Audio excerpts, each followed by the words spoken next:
አክብሮታዊ ሰላምታችን በያላችሁበት ይድረስ። የተወደዳችሁ የአዲስ ሚዲያ ቤተሰቦች የዕለቱን ዘገባዎቻችን ከዚህ እንደሚከተለው ወደ እናንተ ማድረስ ጀመሩ።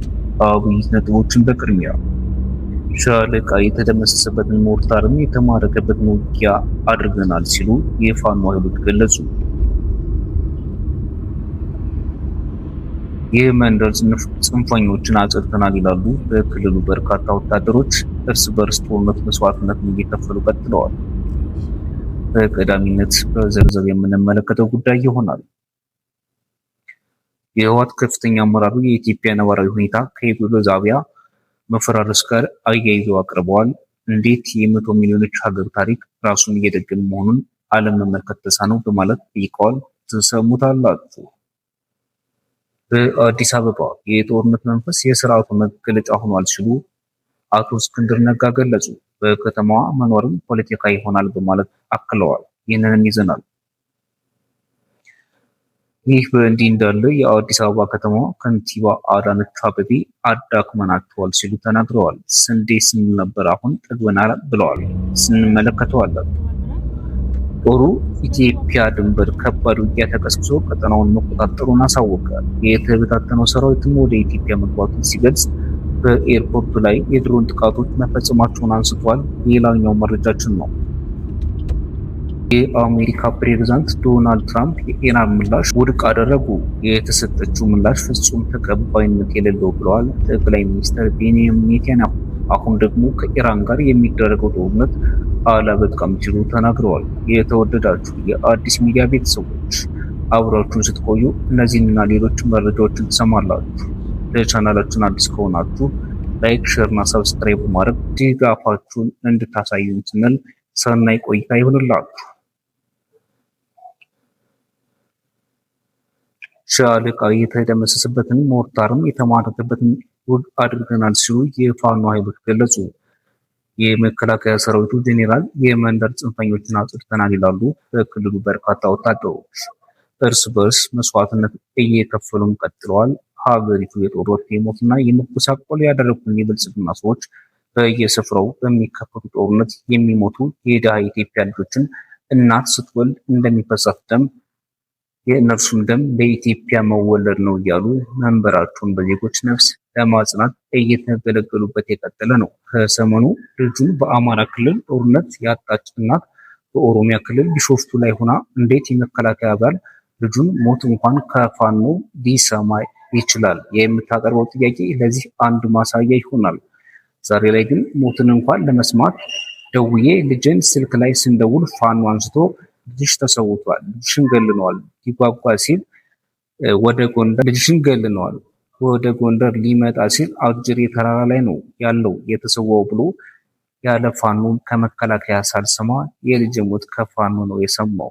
አገዛዙ ለሀገር ዳር ድንበር ሉዓላዊነት አይነት መከበር ሳይሆን ለስልጣኑ መጽናት የሚገብራቸውን ወታደሮች መርዶ መንገድ ካቆሙ 4 ዓመታት አልፈዋል። ከ2014 ወዲህ ለተገደሉ ወታደሮች ቤተሰቦች መርዶ መንገድ ቆሟል። በወቅቱ በተለይም በደቡብ ኢትዮጵያ አካባቢዎች በትግራይ ጦርነት ሳቢያ የተገደሉ ወታደሮች ቤተሰቦች መርዶ ሲነገራቸው ካሳ መጠየቅ ሲጀምሩ ጠቅላይ ሚኒስትር አብይ አህመድ ግማሽ ቀን እንኳን ሳይዋጋ ወታደር ሁሉ አንከፍልም በሚል መመሪያዎችን አስተላልፈው ከዛሬ ፊልድ ማርሻል ብርሃኑ ጁላ በቃ ካሳችሁንማ ኢትዮጵያ ናት ብለው እንዲቆም ማድረጋቸውን የሚታወስ ነው።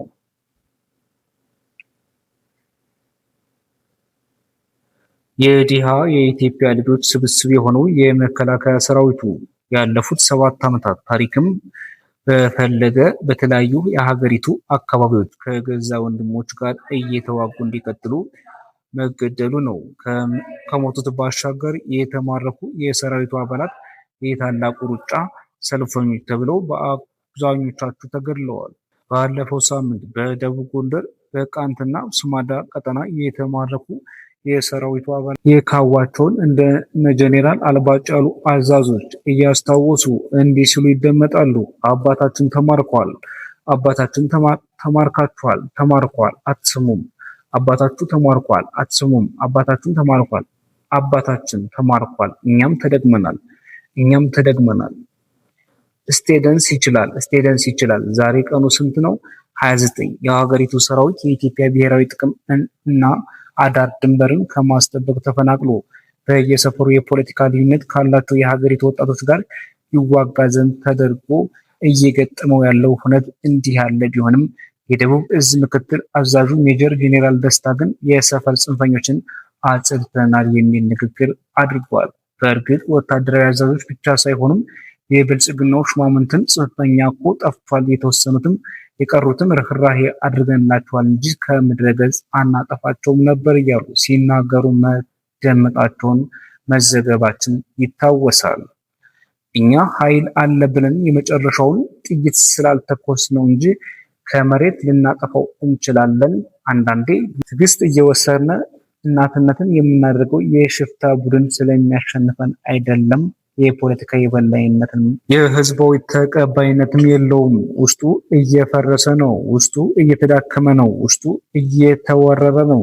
እነዚህ የአገዛዙ ሹማምንትንም ይሁን ወታደራዊ አዛዦች የክልሉ ቀውስ በፖለቲካ መንገድ ምላሽ ያገኝ ዘንድ ፊት ከማድረግ ይልቅ አሁን ጠፍቷል በሚል ዛቻ ውስጥ ተጠምደው ቢገኙ መሬት ላይ ያለው ነባራዊ ሁኔታ ግን ያኔ የሚያመለክት አይደለም። በደቡብ ወሎ ቀጠና በአሰላ የሆነውን ደግሞ የቅርብ ምሳሌ ነው። ዳቀና በተባለ ተራራ አካባቢ የተደረገው ይህ ውጊያ አንድ ሻለቃ የመከላከያ ሰራዊት አባል የተደመሰሰበት ነው ይላሉ የፋኖ ኃይሎች። ሞርተርን ጨምሮ ከባድና የነፍስ ወከፍ መሳሪያዎችን የተገኙበት የሰራዊቱ ጄኔሬሽን የጫኑ ተሽከርካሪም የተወሰደበት እንደሆነም ተናግረዋል።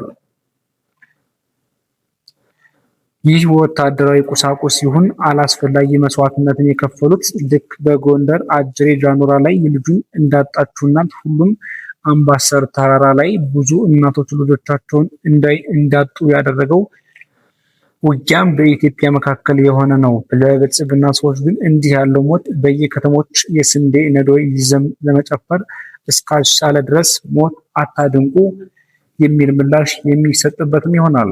የህወሓት ከፍተኛ አመራር የኢትዮጵያና ነባራዊ ሁኔታ ዩጎዝላቪያ መፈራረስ ጋር አያይዘው አቅርበውታል።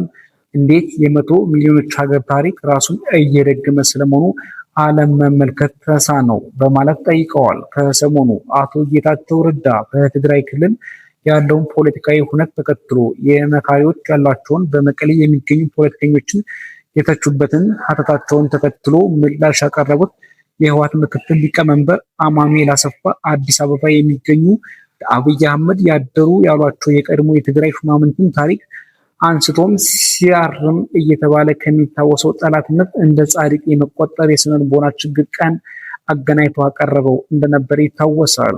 እኒህ የህወሓት ከፍተኛ ባለስልጣናት የኢትዮጵያ ነባራዊ ሁኔታ ከፈራረሰችው የዩጎዝላቪያ ጋር በተመሳሳይ መንገድ ላይ የምትገኝ ሲሉ በስንዝር አቅርበዋል። የዩጎዝላቪያ የረጅም የመፈራረስ ሂደት በኢትዮጵያ አሁን እየታየ ካለ ክስተቶች ጋር በጣም የተመሳሰለ መሆኑ አስደናቂ ነው የሚሉት አቶ አማኑኤል በዩጎዝላቪያ እና በኢትዮጵያ ያለውን የብሔር፣ የቋንቋ፣ የሃይማኖት፣ የፖለቲካ አመለካከት ልዩነት እንዴት ተመሳሰለ የሚለውን በቀዳሚነት አንስቷል። ከቲቶ በፊት ያለችው ዩጎዝላቪያ ለመመለስ በፊት የነበረችው ኢትዮጵያ ጋር ተመሳሳይ እንደነበረችም ጠቅሰው በቲቶ መሪነት ወቅት የነበረችውን ዩጎዝላቪያ በመመለስ መሪነት ከነበረችው ኢትዮጵያ ጋር ተመሳሳይ እንደነበረችም ከዛም ከቲቶ ሞት በኋላ በዩጎዝላቪያ የተፈጠሩ ችግሮችን ከመመለስ ሞት በኋላ ኢትዮጵያ ውስጥ ከታዩ ችግሮች ጋር እንዴት እንደተመሳሰሉም ያብራራሉ።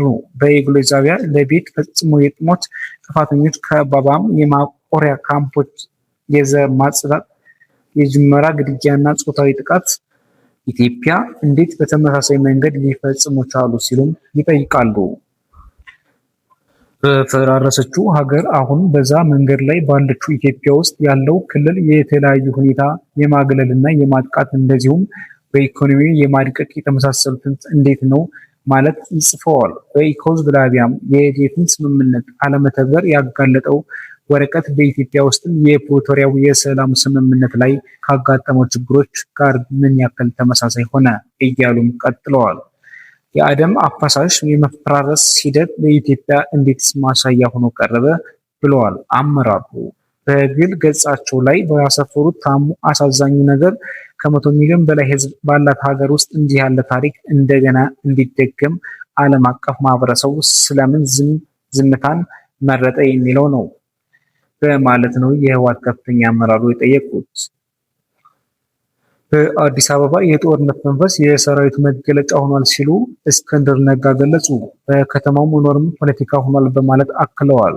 በሰሞኑ በሽሮ ሜዳ በአገዛዙ የጸጥታ ኃይሉ የተገደለው ወጣት ተገኘ ጉዳይ አሁንም መነጋገሪያ ሆኖ ቀጥሏል። የከተማው ፖሊስ ድርጊቱን የፖሊስ አባሉ ተናጧል ላይ ድርጊት አደረገ ቢያቀርቡም በፓርቲዎች ግለሰቦች በኩል ግን ይህ ሂደት ድርጊት ስርዓታዊ ነው የሚል ማብራሪያ እየተሰጠበት ያለ ሆኗል። በፋኖ ኃይሎች በእንቅስቃሴ ውስጥ የሚገኙት እስክንድር ነጋ በጉዳዩ ላይ በሰጡት ማብራሪያም በተገቢው ባልተቻለ የተፈጸመ ነው እርምጃ አዲስ አበባ አገዛዙ እርማትም የጦርነት መንፈስ ያሳየ ብለውታል። በአዲስ አበባ መኖርም ነግዶ ማተረህም በራሱ ፖለቲካ ሆኗል የሚሉት እስክንድር ፖለቲካ እንቅስቃሴ በንግድ ስራ ላይ የተሰማሩ ድሃ ዜጎችን ሳይቀር የዚህ ስርዓት ሰለባዎች ናቸው ብለዋል። አንድ ስርዓት የከተማዋ ፖሊስ አሳዛኝ የጦርነት ጄኔራል ማለት ጄኔራል ለአሰብት ድሮን አመራር አድርጎ ሱሾዝም በእርሰ መዲናዋ ያሉትን የጦርነት መንፈስ አመላካች አድርገው ያቀረቡ ሲሆን አሁን የአገዛዙ ብቸኛ አማራጭ በየትኛውም ስፍራ የኃይል እርምጃ ሆኗል በማለት አብራርተዋል።